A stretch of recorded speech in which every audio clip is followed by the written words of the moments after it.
राधा वल्लभ श्री हरिवंश। आज हमारे श्रीमद् भागवत का 35वां पाठ है, जिसमें भागवत के 10 लक्षण बताए गए हैं। उनको हम विवरण से वर्णन करेंगे। श्री सुखदेव जी कहते हैं, परीक्षित, इस भागवत पुराण में सर्ग, विसर्ग, स्थान, पोषण, उति, मनवंतर, ईशानुकथा, निरोध, मुक्ति और आश्रय, इन 10 विषयों का वर्णन है।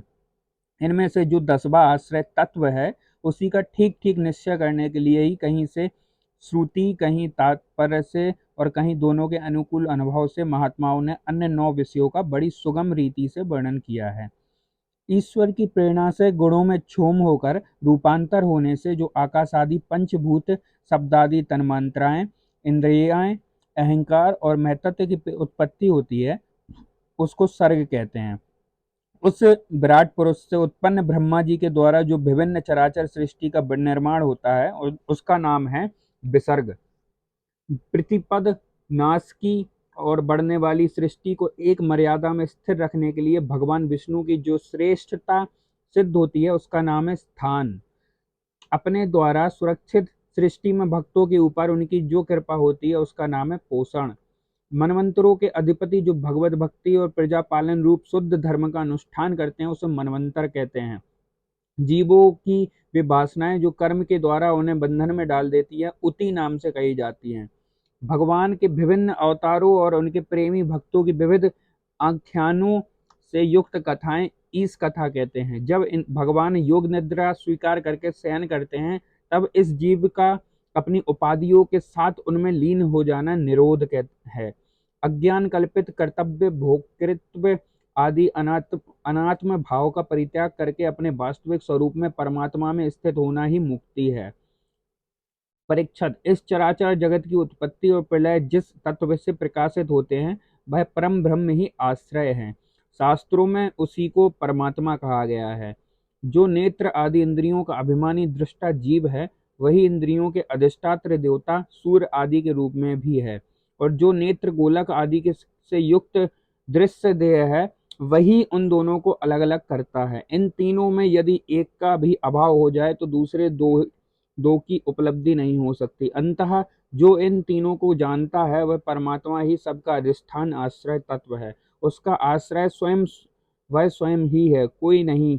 जब पूर्वोक्त विराट पुरुष ब्रह्मांड को फोड़कर निकला, तब वह अपने रहने का स्थान ढूंढने लगा, और स्थान की इच्छा से उस शुद्ध संकल्प पुरुष ने अत्यंत पवित्र जल की सृष्टि की। विराट पुरुष रूप नर से उत्पन्न होने के कारण ही जल का नाम नार पड़ा, और उस अपने उत्पन्न किए हुए नार में वह पुरुष 1000 वर्षों तक रहा। इसी से इसका नाम नारायण हुआ।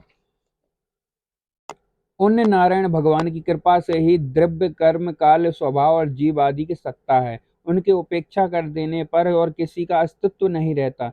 उन अद्वितीय भगवान नारायण ने योग निद्रा से जगकर अनेक होने की इच्छा की।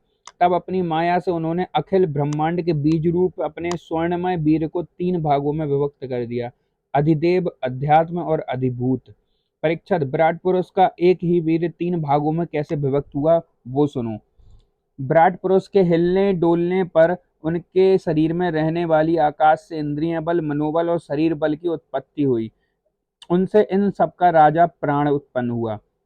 जैसे सेवक अपने स्वामी राजा के पीछे पीछे चलते हैं, वैसे ही सबके शरीरों में प्राण के प्रबल होने पर भी सारी इंद्रियां प्रबल रहती हैं, और जब वह सुस्त पड़ जाता है, तब सारी इंद्रियां भी सुस्त हो जाती हैं। जब प्राण जोर से आने जाने लगे, तब विराट पुरुष को भूख प्यास का अनुभव हुआ। खाने पीने की इच्छा करते ही सबसे पहले उनके शरीर में मुख प्रकट हुआ।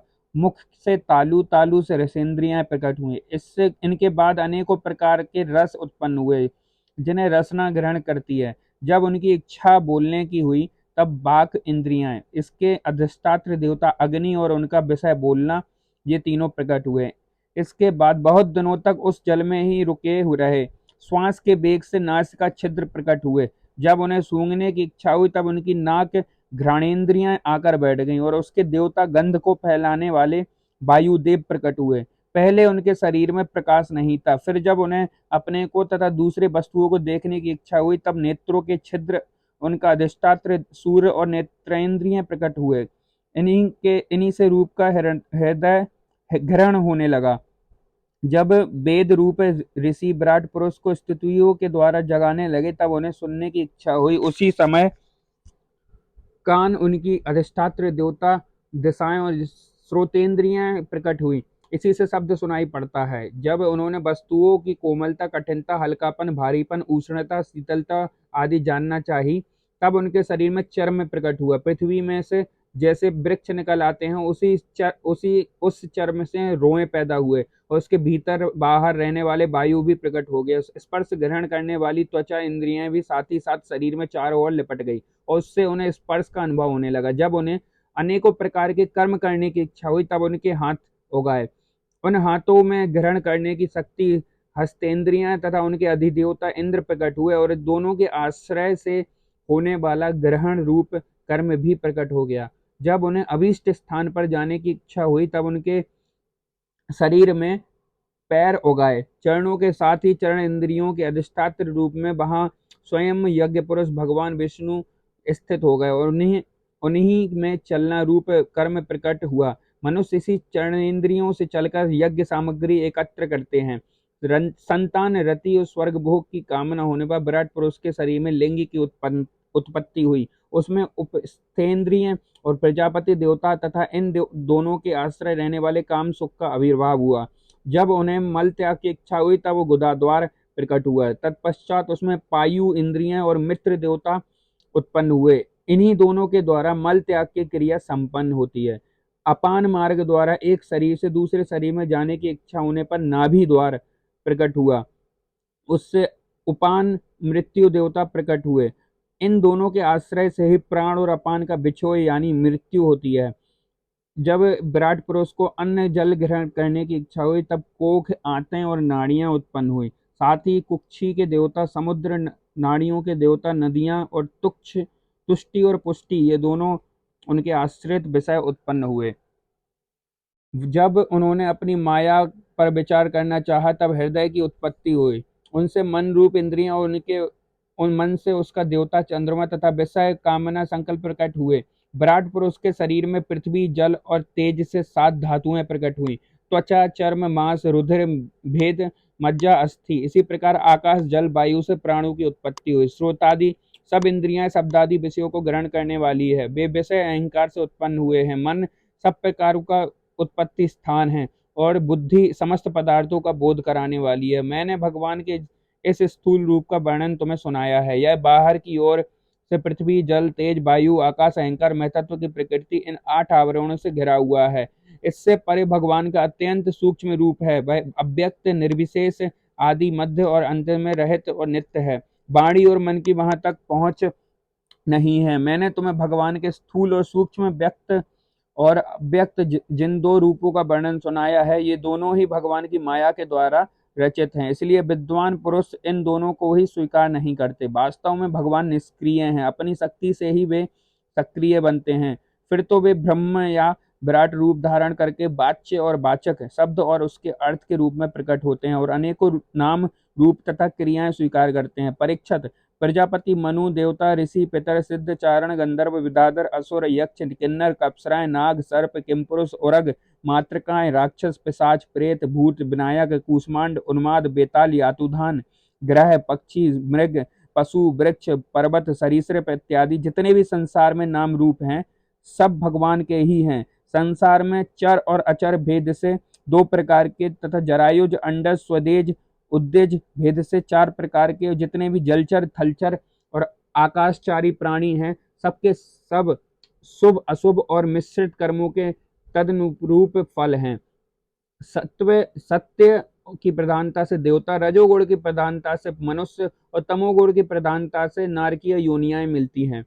इन गुणों में भी जब एक गुण दूसरे 2 गुण से अभिभूत हो जाता है तब प्रत्येक गति के 3-3 भेद और हो जाते हैं। वे भगवान जगत के धारण पोषण के लिए धर्ममय विष्णु रूप स्वीकार करके देवता, मनुष्य और पशु, पक्षी आदि रूपों में अवतार लेते हैं तथा विश्व का पालन पोषण करते हैं। प्रलय का समय आने पर वे ही भगवान अपने बनाए हुए इस विश्व को कालग्री स्वरूप रुद्र का रूप ग्रहण करके अपने में वैसे ही विलीन कर लेते हैं जैसे वायु मेघ माला को। परीक्षित, महात्माओं ने अचिंत्य अचिंत्य ऐश्वर्य भगवान का इसी प्रकार वर्णन किया है, परंतु तत्व ज्ञानी पुरुषों को केवल इस सृष्टि पालन और प्रलय करने वाले रूप में ही उनका दर्शन नहीं करना चाहिए, क्योंकि वे तो इससे परे भी हैं। सृष्टि की रचना आदि कर्मों का निरूपण करके पूर्ण परमात्मा से कर्म या कर्तापन का संबंध नहीं जोड़ा गया है। वह तो माया से आरोपित आरोपित होने के कारण कर्तव्य का निषेध करने के लिए ही है। यह मैंने ब्रह्मा जी के महाकल्प का आबंतर कल्पों के साथ वर्णन किया। सब कल्पों में सृष्टि क्रम एक सा ही है, अंतर है तो केवल इतना ही है कि महाकल्प के प्रारंभ में प्रकृति से क्रमशः महत्व आदि की उत्पत्ति होती है और कल्पों के प्रारंभ में प्राकृतिक सृष्टि तो ज्यों की त्यों रहती ही है। चराचर प्राणियों की वैकृत सृष्टि नवीन रूप से होती है।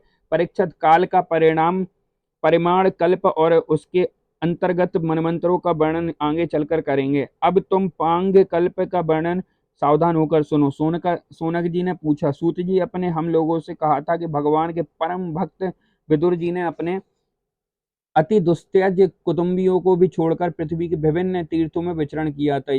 उस यात्रा में मैत्रेय ऋषि के साथ अध्यात्म के संबंध में उनकी बातचीत कहाँ हुई तथा मैत्रेय जी ने उनके प्रश्न करने पर किस तत्व का उपदेश किया। सूत जी, आपका स्वभाव बड़ा ही सौम्य है। आप विदुर जी का वह चरित्र हमें सुनाइए। उन्होंने अपने भाई बंधुओं को क्यों छोड़ा और उनके पास क्यों लौट आए। सूत जी ने कहा, सोनकादि ऋषि और राजा परीक्षित ने भी यही बात पूछी थी। उनके प्रश्नों के उत्तर में श्री सुखदेव जी ने महाराज ने जो कुछ कहा था वही मैं आप लोगों से कहता हूँ, सावधान होकर सुनिए। श्री कृष्णाम चरण अस्तु। आज हमारा द्वितीय स्कंद समाप्त हो गया है।